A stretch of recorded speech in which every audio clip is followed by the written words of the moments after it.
جدید اور پن بجلی کی پیداواروں کے منصوبوں کے لیے 67.2 ارب روپے مختص کیے گئے ہیں۔ کلیدی اقدامات میں 2160 megawatt Dasu hydro power project مرحلہ 1 شامل ہے، جس کے لیے 20 ارب روپے مختص کیے گئے ہیں۔ تربیلا 5ویں توسیع ہائیڈرو پاور پروجیکٹ کے لیے 3.4 ارب روپے مختص کیے گئے ہیں۔ مومند ہائیڈرو پاور پروجیکٹ کے لیے 35.7 ارب روپے مختص کیے گئے ہیں۔ آزاد جموں و کشمیر اور گلگت بلتستان کی توانائی کی ضروریات کو محسوس کرتے ہوئے ان علاقوں میں پن بجلی کے 5 اسکیموں کے لیے 3 ارب روپے مختص کیے گئے ہیں۔ ان اسکیموں میں ضلع نیلم آزاد جموں و کشمیر میں 48 میگا واٹ جاگران 2 اور 40 میگا واٹ ڈوریان ہائیڈرو پاور پروجیکٹس شامل ہیں۔ ضلع گلگت میں 26 megawatt Shagarthang hydro power projects کردو، 16 میگا واٹ نلتر 3 اور 22 megawatt Hanzal hydro power projects شامل ہیں۔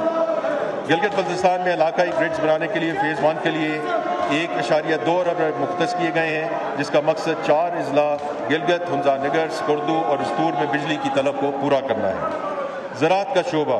جناب اسپیکر، حکومت پاکستان زراعت کے شعبے کی ترقی کے لیے کوشاں ہے اور زرعی شعبے کی ترقی کے لیے مستعدی کے ساتھ کئی اقدامات اٹھائے جا رہے ہیں، جن میں گرین پاکستان انیشیٹو شامل ہے، جس کے تحت جدید کاشتکاری کے طریقوں اور قابل کاشت زمین کو بڑھانے پر توجہ مرکوز کی گئی ہے۔ دیگر اہم اقدامات میں پیداواری صلاحیت کو بڑھانے، پیداوار کے فرق کو پورا کرنے، فصلوں میں تنوع لانے اور کسانوں کی منڈیوں تک رسائی بہتر بنانے پر توجہ مرکوز کی گئی ہے۔ حکومت کی جانب سے صلاحیت سازی، جینیٹک امپرومنٹ اور پوسٹ ہارویسٹ پروسیسز پر بھی زور دیا جا رہا ہے۔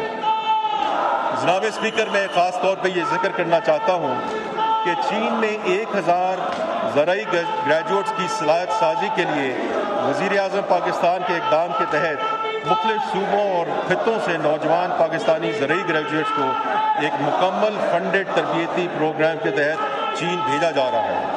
اس پروگرام کے تحت پہلے مرحلے میں 300 زرعی گریجویٹس کا بیچ آلریڈی جا چکا ہے اور مزید 300 زرعی گریجویٹس اسی مہینے کے آخر تک چین پہنچ جائیں گے انشاءاللہ، جہاں انہیں ماڈرن سکلز اور انٹرنیشنل ایکسپوجر ملے گا اور ان کی صلاحیتوں کو زرعی شعبے کی بہتری میں کلیدی کردار ادا کرنے کے لیے استعمال کیا جائے گا۔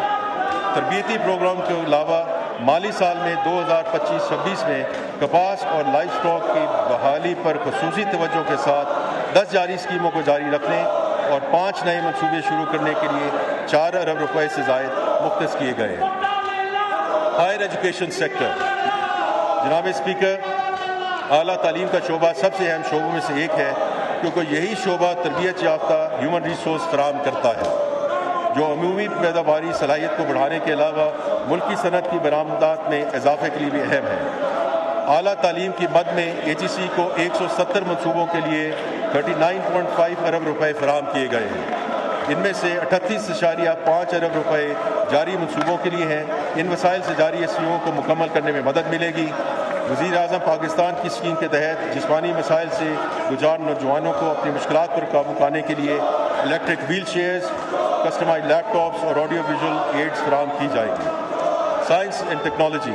جناب اسپیکر، سائنس اور ٹیکنالوجی کے فروغ کا مقصد نالج بیس اکنامک گروتھ کو فروغ دیتے ہوئے کمپیٹیٹیونیس، انوویشن اور انسانی وسائل کی ترقی کو بڑھانا ہے۔